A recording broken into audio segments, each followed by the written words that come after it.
ഭവദ്ദിദൃക്ഷൂൻ ഭവനം വിവിക്ഷൂൻ ദ്വാസ്ഥൗ ജയസ്ഥാൻ വിജയോപ്യരുന്ധാം തേഷാം ച ചിത്തേ പദമാപകോപഃ സർവം ഭവത്പ്രേരണയൈവ ഭൂമൻ.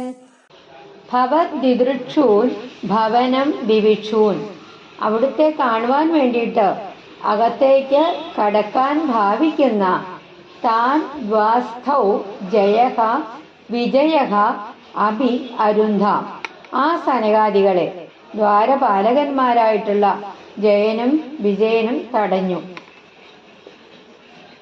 തേഷാം ചിത്തേ കോപഃ പദം ആപ ച, അവരുടെ ആ സനകാദികളുടെ മനസ്സില് അപ്പം കോപമുണ്ടായി എന്ന് പറയണം. അവരുടെ മനസ്സിൽ കോപത്തിന് സ്ഥാനം പിടിച്ചു, കോപം ഉണ്ടായി. ഭൂമൻ സർവം ഭവത് പ്രേരണയാ ഏവ, ആ അചിന്ത്യ വൈഭവനായിട്ടുള്ള ഭഗവാനെ എല്ലാം അവിടുത്തെ ആ പ്രേരണ കൊണ്ട് തന്നെയാണ് ഉണ്ടായിരിക്കുന്നത്. അങ്ങയെ ദർശിക്കുവാൻ ഇച്ഛിച്ചുകൊണ്ട് ആഗ്രഹിച്ചുകൊണ്ട് അകത്തേക്ക് പ്രവേശിക്കുവാൻ പുറപ്പെട്ട ആ മുനികുമാരന്മാരെ ദ്വാരപാലകന്മാരായിട്ടുള്ള ജയവിജയന്മാര് തടഞ്ഞു.